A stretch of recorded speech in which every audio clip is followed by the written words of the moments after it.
सभी प्रेस के साथियों का धन्यवाद। आज यहाँ पे कांग्रेस भवन में आप लोग पहुंचे हैं। सर्वप्रथम हम सब मिलकर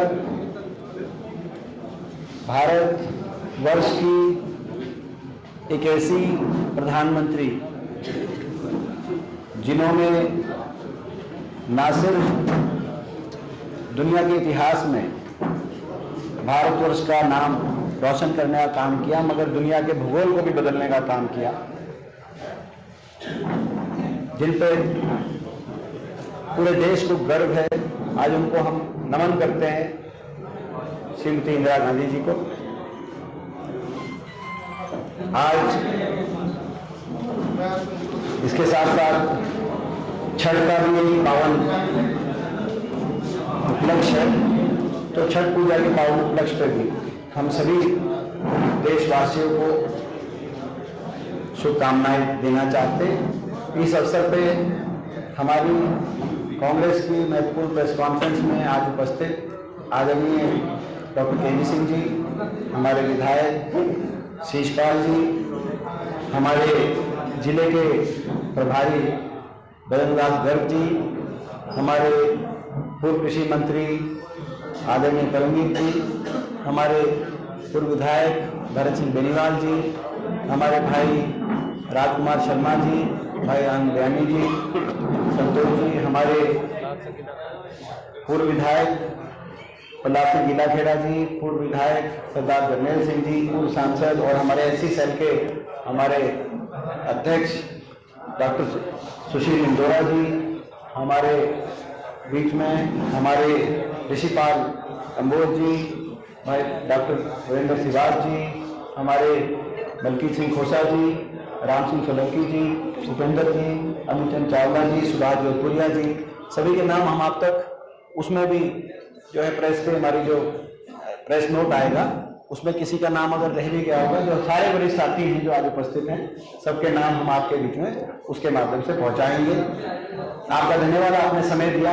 आज एक और महत्वपूर्ण, आज इस दिन का एक महत्व है। आज ही के दिन 3 साल पहले प्रधानमंत्री जी नरेंद्र मोदी जी टीवी पे आए थे और उन्होंने कहा था कि 3 कृषि कानून, 3 काले कानूनों को हम वापस लेते हैं और जो किसानों की मांगे हैं उनको मानने का काम करते हैं। टीवी पे आके प्रेस कॉन्फ्रेंस हुई थी और एक बहुत देश के इतिहास में एक ऐसा आंदोलन,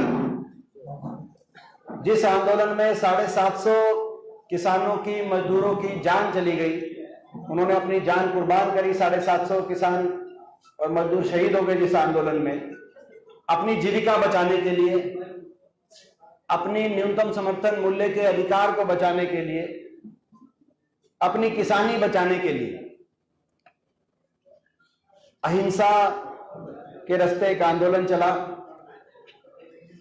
एक ऐसा आंदोलन जिसमें 1.5 साल तक जो आंदोलन चला उसमें एक भी कहीं जो धरनों पे किसान बैठे दिल्ली में, दिल्ली के बॉर्डर पे, बहादुरगढ़ में, टिकरी बॉर्डर पे, सोनीपत सिंगू बॉर्डर में, कहीं एक रेडी वाले ने भी, एक पुलिस में ये कंप्लेंट नहीं दी कि किसी की एक मूंगफली भी किसी किसान ने ली हो। इतनी अहिंसा और इतने अनुशासन के साथ एक आंदोलन चला और उसकी जीत हुई।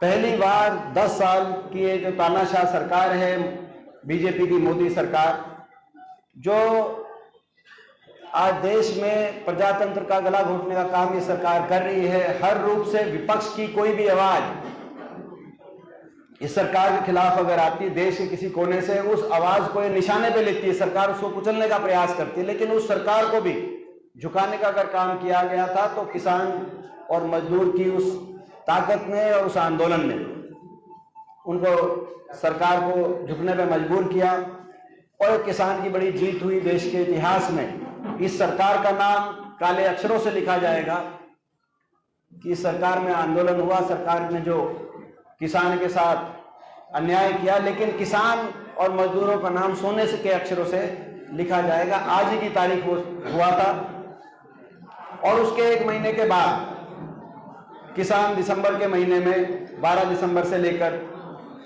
और 20 दिसंबर तक किसान दिल्ली के बॉर्डर से वापस अपने घर लौटा था।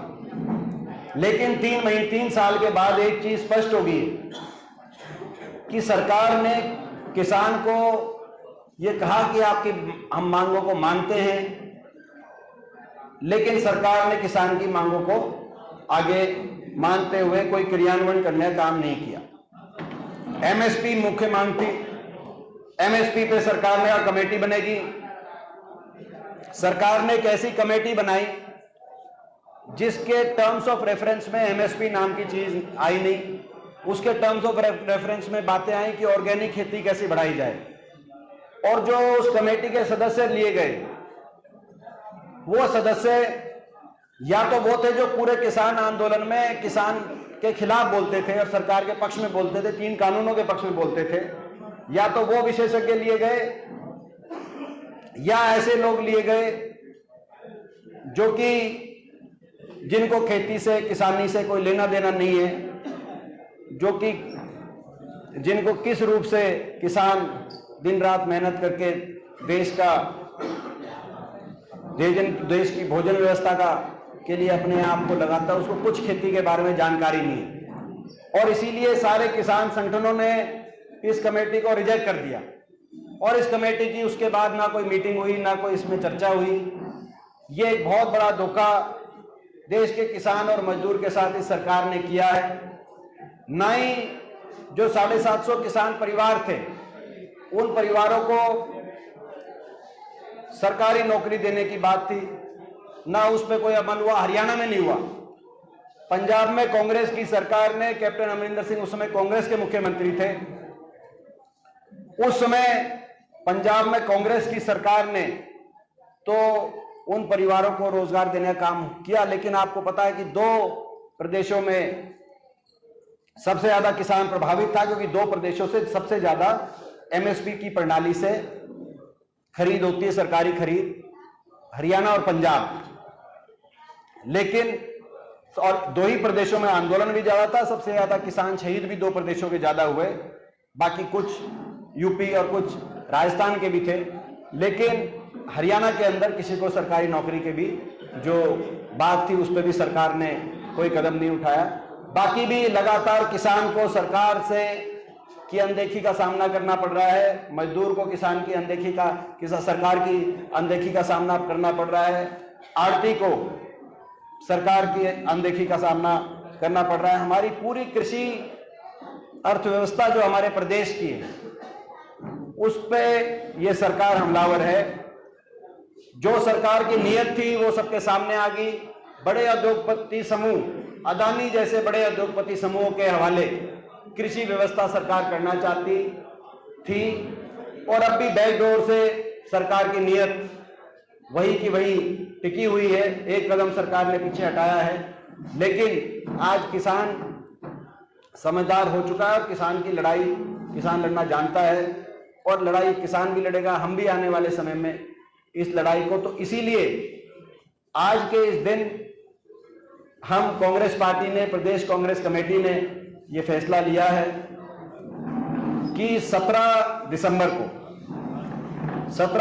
को सिरसा में शहीद 750 शहीद किसान मजदूरों की याद में हम किसान मजदूर आक्रोश रैली यहां पे करने का काम करेंगे। जो ऐसी रैली जिससे जो लड़ाई है किसान की, मजदूर की, कृषि अर्थव्यवस्था बचाने की, किसानी बचाने की, जवानी बचाने की, वो जो लड़ाई है उस लड़ाई को हम आगे लेके जाने का काम करेंगे। हम अपने किसान जो शहीद हुए थे उन सभी को याद करेंगे और एक संदेश देंगे देश में कि हरियाणा प्रदेश वो प्रदेश है जहां अपने शहीदों को कोई भूलता नहीं है, उनकी शहादत को कोई नाम किसी को भूलने देंगे। उनकी शहादत व्यर्थ में नहीं गई। वो आंदोलन में जो कुर्बानियां लोगों ने करी, उन कुर्बानियों को हम इस सरकार को मिटाने नहीं देंगे। उन कुर्बानियों को इस सरकार को भुलाने नहीं देंगे। वो कुर्बानियां देश के किसान के भविष्य की लड़ाई को लड़ते हुए, देश के किसान और मजदूर के भविष्य की लड़ाई को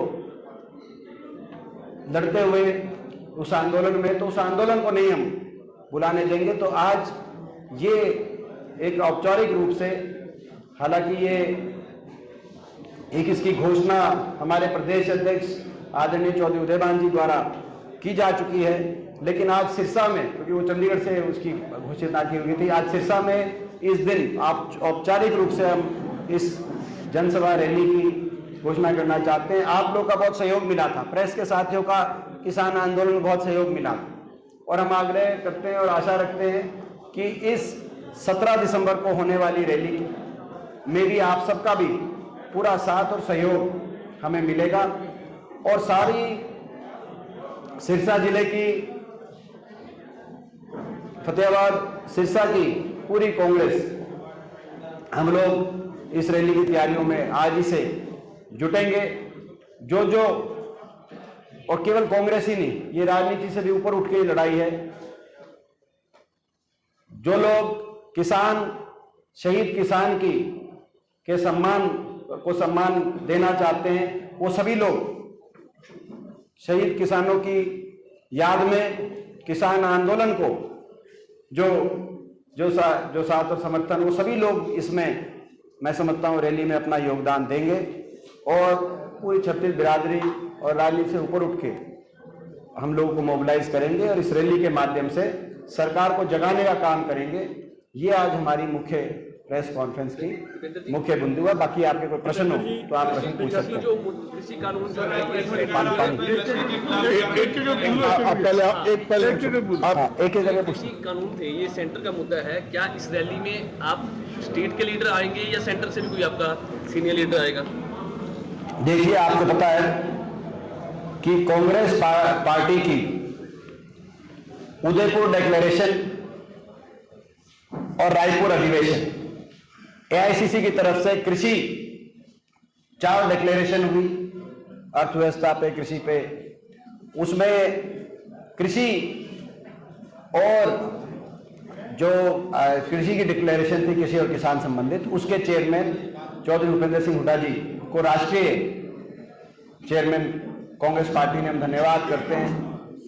श्रीमती सोनिया गांधी जी का, मल्लिकार्जुन जी खड़गे जी का, राहुल जी का, कि हुड्डा साहब को दोनों जगह, उदयपुर डिक्लेरेशन में भी और रायपुर अधिवेशन में भी, कृषि संबंधित कांग्रेस पार्टी का क्या रणनीति बने और क्या उन कांग्रेस पार्टी के किसानों के प्रति, क्योंकि बहुत से उस डिक्लेरेशन में जो कांग्रेस ने रायपुर में किया, हमारा अधिवेशन था एआईसीसी का, उसमें बहुत सी बातें की गई और किसान आंदोलन की सारी मांगों को कांग्रेस पार्टी ने मानने का और कांग्रेस की सरकार बनने पर उनको लागू करने का एक आश्वासन देश के किसान से दिया, प्रदेश की बात हुई, और जिसमें एमएसपी की गारंटी की भी बात है, जिसमें किसान को कर्ज मुक्ति तक लेके जाने, कर्ज माफी से लेकर कर्ज मुक्ति तक लेके जाने की बात है।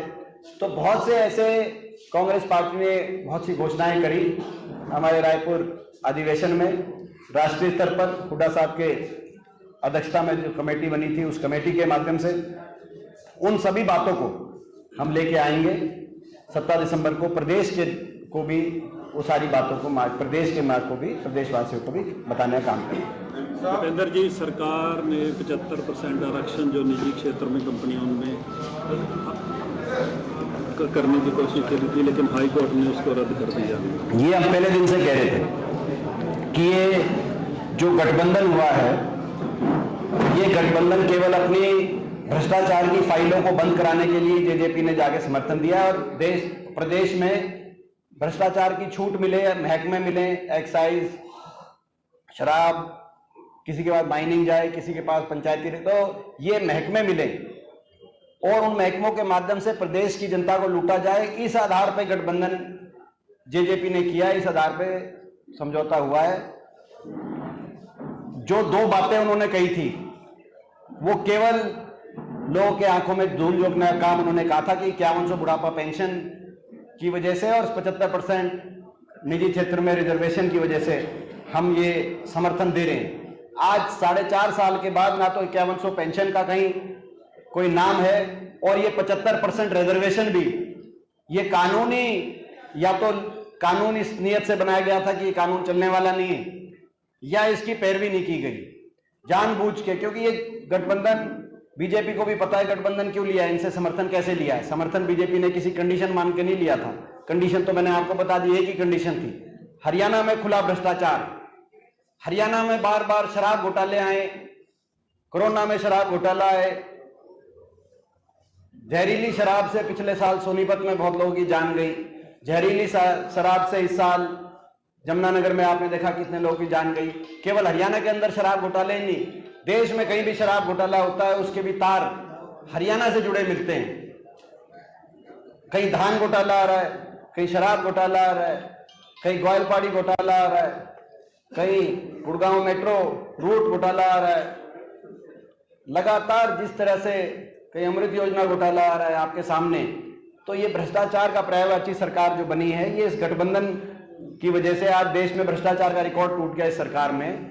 और ये जो 75% की बातें थी और ये 5100 पेंशन की बातें केवल मीडिया की बातें थी, धरातल पे इनका कुछ नहीं, आपको भी पता और हमें भी पता है। अब ये एक्सपोज हो गए। ये बात जिस दिन ये हाईकोर्ट का फैसला है, कोर्ट ने खारिज किया है कानून, उस दिन जो हमारी बात थी वो सच साबित होगी। अब आप हमारी बात को चलाओ, हमारी बात को दिखाओ। पहले आपने उनकी बात दिखाई 4.5 साल, अब 6 महीने आप हमारी बात चलाओ। सर, राजस्थान चुनाव पूरी पीक पर है, आप भी प्रचार करने के लिए जाएंगे, हालांकि मोदी जी भी आज पहुंचे हुए हैं, खट्टर साहब भी कुछ दिन वहां लगा के हैं, क्या माहौल क्या लग रहा है आपको? देखिए, मैं अभी मेरे पास छत्तीसगढ़ और मध्य प्रदेश की पोलिंग हो गई, वहां से आपका रिपोर्ट आ गई होगी, तेलंगाना की भी रिपोर्ट आपके पास आ रही होगी। निश्चित तौर से कांग्रेस पार्टी का बड़ा शानदार प्रदर्शन 5 प्रदेशों में जहां चुनाव है वहां होने जा रहा है। अधिकतर प्रदेशों में या संभवतः सारे प्रदेशों में, 5 में भी हो सकता है, कांग्रेस पार्टी सरकार बनाने जा रही है, नहीं तो अधिकतर प्रदेशों में निश्चित है। और हर जगह पार्टी कोई हो, मुकाबले में कांग्रेस पार्टी, ये एक बड़ी बात इस चुनाव में उभर के सामने आई है। बीजेपी जहां तेलंगाना में बीजेपी दिखाई दे रही थी, आपको याद होगा तेलंगाना में 3 बाई इलेक्शन हुए, तीनों बीजेपी जीती, और बीजेपी कह रही थी कि भाई इस बार, लेकिन वहां पे BJP out of fight, BRS Congress की और कांग्रेस आगे निकल गई। मिजोरम में बीजेपी कह रही थी नॉर्थ ईस्ट वगैरह, मणिपुर का नॉर्थ ईस्ट साफ फाइट वहां पे मिजो और कांग्रेस की, कांग्रेस आगे निकल गई। छत्तीसगढ़ मध्य प्रदेश में पोलिंग हो गई, पोलिंग के बाद बड़े मार्जिन से लोग अब कांग्रेस पार्टी को दोनों प्रदेश में साफ क्लियर करा रहे। और राजस्थान में जो मुकाबले की बात करते हैं, मैं उनको बताना चाहता हूं 25 साल से राजस्थान की राजनीति, क्योंकि हमारे पड़ोस में बगल में आप भी देखते हो, खबर आती है। 25 साल से एक चुनाव में यही बात आती थी, जो भी सरकार थी ये खबर आती थी कि भाई इस बार वो गई।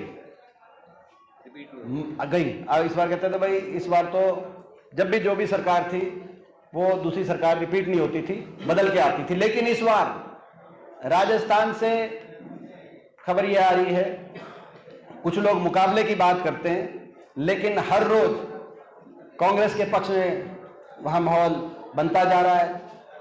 और आप देखना राजस्थान में भी, अभी 5वां राज्य राजस्थान भी आ जाएगा, राजस्थान में भी पोलिंग के बाद मैं आप लोगों से पूछूंगा, क्योंकि मैं भी राजस्थान में कई जगह होकर आया हूं, राजस्थान के अंदर भी कांग्रेस पार्टी निश्चित तौर से 25 साल का रिकॉर्ड तोड़ते हुए रिपीट करने की तरफ बढ़ चुकी है। साथ के साथ लगा हुआ है। आपने ये कहा कि 750 जिन किसानों ने जान गंवाई है उनको लेकर आप जनता में रैली करने जा रहे हैं। अगर कांग्रेस पार्टी हरियाणा में सत्तारूढ़ होती है, केंद्र में सत्तारूढ़ होती है, तो क्या उन 750 किसानों का शहीद का दर्जा दिया जाएगा? देखिए, ये सारी कई आप हमारी घोषणाएं हमारी रैली के लिए छोड़ दें, सारी बात हम अभी आज ही घोषणा कर दे तो फिर रैली में लोगों को भी तो हमें कुछ, देखो ये तो मैं यही कह सकता हूं, इससे पहले किसान आंदोलन 10 साल तक हरियाणा में कांग्रेस की सरकार हुड्डा साहब के नेतृत्व में कोई किसान आंदोलन नहीं हुआ। लेकिन उससे पहले चौटाला राज में जब कंडेला के अंदर किसान आंदोलन हुआ, कादमा में बंसीलाल जी के टाइम किसान आंदोलन हुआ, जब भी बीजेपी गठबंधन के माध्यम से या सीधा सरकार में आती है तो किसान को आंदोलन करने की मजबूरी पैदा कर देती है बीजेपी। तो हमारी जब सरकार बनी तो सरकार बनते ही कंडेला के सभी जो किसान जिनकी जान कुर्बान हुई थी और कादमा में सबको शहीद का दर्जा देने का काम हुआ था और सबके घर में सरकारी नौकरी देने का काम भी हुआ था। मांग नहीं थी। मगर हुड्डा सरकार बनते ही हुड्डा साहब ने कहा कि हमारी 10 साल की सरकार में ना तो कभी किसान को आंदोलन के लिए कभी ऐसी स्थिति पैदा होने देंगे, लेकिन पिछली जितनी भी सरकारों में किसान आंदोलन हुए हैं, हर किसान आंदोलन में जितने भी किसानों की जान कुर्बान हुई है, सभी को शहीद का दर्जा भी हमने दिलवाया था, सबके घर में रोजगार देने का काम भी किया था और सबकी आर्थिक मदद भी उस समय सरकार के माध्यम से हुई थी। और वो पॉलिसी जो थी, निश्चित तौर से कांग्रेस पार्टी की सरकार दोबारा बनेगी कि कांग्रेस किसान हितैषी, किसान मजदूर हितैषी पार्टी कोई है तो कांग्रेस पार्टी हरियाणा में, देश में, तो कांग्रेस पार्टी को अवसर मिलेगा। तो वो तो कम से कम मिनिमम तो जो पहले वाला किया था उस तो बाकी उससे कितना क्या बढ़ा के करेंगे, वो कोई रैली में अगर कोई बात होगी आज तो वो बताएंगे। आज का दिन एक महत्वपूर्ण दिन है। आज इंडिया का और ऑस्ट्रेलिया का वर्ल्ड कप का फाइनल मैच भी है। आप भी खुद क्रिकेट प्रेमी हैं, क्या विश्व करेंगे आप? इसमें विश्वास है कि इंडिया जीतेगी। इसमें इंडिया की टीम की जो परफॉर्मेंस रही है उस पर हमें गर्व है। हमारी टीम की ऐसी परफॉर्मेंस रही है कि हम सबको भारतवासी होने पे गौरवान्वित किया इस टीम ने। मैं कल गुड़गांव में स्वयं जो हमारे देश के एक ऐसे हीरा हैं जिन पे नाज है पूरे देश को, हमें गर्व है। विराट कोहली जी, उनके जो है उनका परिवार गुड़गांव में रहता है, इस बात पे भी हमें गर्व है, डबली गर्व है। वो वैसे मूलतः दिल्ली से, लेकिन अब गुड़गांव में रहते हैं बहुत सालों से, मैं आपको जान। तो कल मैं उनके घर गया था, उनकी माता जी को मैंने स्वयं बधाई दी थी क्योंकि उन्होंने 50 शतक का जो अद्वितीय उनका एक इतना बड़ा रिकॉर्ड उनका बना, उनसे आशीर्वाद लिया, उनको बधाई दी, उनके परिजन को बधाई देकर उन तक भी बधाई से का मैसेज पहुँचवाए। तो सारे देश की एक भावना है इसमें, और वो ये भावना है कि ये टीम डिजर्व करती है। ये टीम 100% ऐसी टीम है कि जो ऐसा नहीं कि भाई जीतेंगे तो भाई कोई, ये डिजर्व करती है टीम परफॉर्मेंस के बेसिस पे। तो पूरा विश्वास है कि आज हिंदुस्तान जीतने जा रहा है। हरियाणा में भी संभव है जी? क्या जी? जातीय जनगणना जो आजकल राज्यों में हो रहा है, जैसे बिहार में हुआ। देखिए, वो हमारी कांग्रेस पार्टी की मांग है। हमारी CWC की बैठक हुई थी क्योंकि मैं कांग्रेस CWC का भी सदस्य हूँ। कांग्रेस वर्किंग कमेटी जो हमारी शीर्ष डिसीजन मेकिंग है पार्टी के अंदर बॉडी, तो हमने नीतिगत तौर से कांग्रेस पार्टी ने मांग करी है, राहुल गांधी जी ने उसमें ये प्रस्ताव रखा था जिसको पूरी CWC ने माना था कि जातीय जनगणना होनी चाहिए देश में भी और हर प्रदेश में जहां कांग्रेस पार्टी की सरकार आएगी, ताकि जनसंख्या की सही गिनती आए और जनसंख्या के आधार पर हर वर्ग को उनके अधिकार उस आधार पर निश्चित सरकार कराए, चाहे प्रदेश सरकार की बात हो चाहे केंद्र की सरकार की बात हो। तो कांग्रेस पार्टी जातीय जनगणना के पक्ष में है। जहां जहां हमारी सरकार बनेगी, हमने छत्तीसगढ़ में कराई है, आपको मैं बताऊं कि बिहार की बात नहीं, छत्तीसगढ़ में कांग्रेस पार्टी ने कराई है और बिहार में भी कांग्रेस पार्टी का जो समर्थन मिला है, तो जातीय जनगणना के आंकड़े जो है बिहार की सरकार ने सार्वजनिक करें। पहले भाजपा ने रुकवाने की बात करी थी, लेकिन कांग्रेस पार्टी के समर्थन के बाद नीतीश जी ने वो आंकड़े जो है। राजस्थान में जेजेपी चुनाव लड़ रही है, चाबी का निशान होगा, मुख्यमंत्री किसान होगा, आप कैसे देखते हैं? देखिए, जेजेपी पार्टी स्वतंत्र पार्टी है, वो कहीं भी लड़ सकती है चुनाव। इसके बाद वो तमिलनाडु और अगला चुनाव अमेरिका से भी लड़ सकती है, क्योंकि हरियाणा में उसकी जो चाबी थी वो जो है वो चाबी खराब होगी और उनके जनाधार पे ताला लग गया, वो ताला खुल नहीं रहा। फिर वो चाबी जब खराब होगी, हरियाणा के अंदर उनके जनाधार का कमरा बंद हो गया, तो फिर वो चाबी लेके पहुंच गए राजस्थान कि क्या पता ये ताली वहां लग जाए, ये चाबी वहां लग जाए। राजस्थान में भी खुला नहीं, राजस्थान में भी खुला नहीं। इसके बाद वो कहां जाएंगे? तमिलनाडु भी जा सकते हैं, कहीं भी जा सकते हैं, नॉर्थ ईस्ट चले जाएं और फिर वो अमेरिका कहीं भी जा सकते हैं, स्वतंत्र पार्टी राजनीतिक दल का अपना एक विवेक होता है, मगर उनकी जो चाबी है वो खराब हो गई, उनको हम बताना चाहते हैं। कोई ताला खुलने नहीं वाला, क्योंकि लोगों ने उनकी नीयत पहचान ली। ये एक ऐसी पार्टी निकली, ये आखिरी बात आपको बताते हुए, ये एक ऐसी पार्टी है जिसने हर वर्ग को धोखा देने का काम किया है।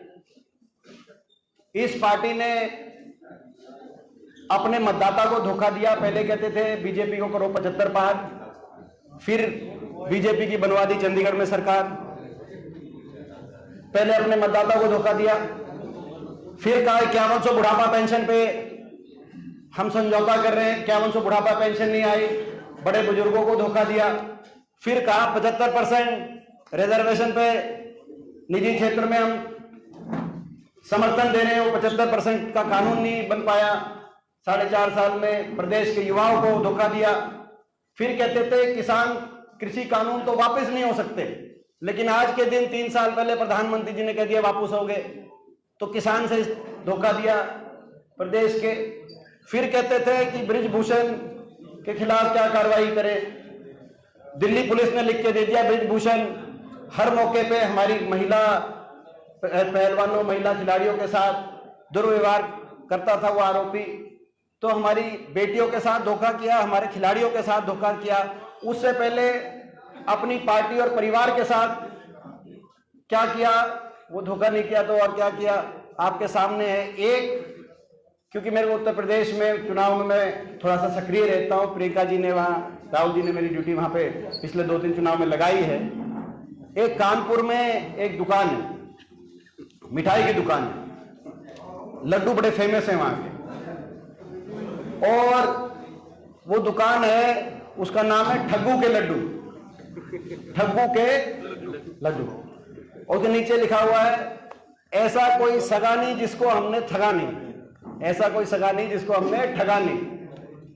तो ये जो जेजेपी है, ये उन ठग्गू के लड्डू की फ्रेंचाइज लेके हरियाणा में आए थे। वो हरियाणा फ्रेंचाइज पिट गई, अब राजस्थान गए, राजस्थान वाले लोगों ने भी कहा कि भाई ठग्गू के लड्डू की तो यहाँ भी जो है। अब इसके बाद वो तमिलनाडु जाए, अमेरिका जाए, फ्रांस जाए, यूरोप जाए, जापान जाए, वो आप उनसे पूछो, हमसे क्यों पूछ रहे हो? हमारा जो टाइम आप तो ये किससे दुआ बताओगे जी ठग्गू के लड्डू वाले? अच्छा यार, अब एक हम आखिर में एक ज्वाइनिंग के माध्यम से, बहुत ही महत्वपूर्ण ज्वाइनिंग के माध्यम से जो है अपनी प्रेस कॉन्फ्रेंस को हम अंतिम रूप देते हैं, क्योंकि आगे हमें जाना है। हमारी पब्लिक मीटिंग है दिल्ली में, संग्रिया में, वहां हम जाएंगे राजस्थान की तरफ। नौतुश्री कला इलाहाबाद से हरपाल कासनिया जी, पूर्व जिला पार्षद, 2 बार बीडीसी मेंबर, 1 बार प्रेसिडेंट, स्टूडेंट पॉलिटिक्स में बहुत एक्टिव रहे, वो आज कांग्रेस पार्टी में शामिल हो रहे हैं। हमारा बहुत बहुत और इसका हाँ जी।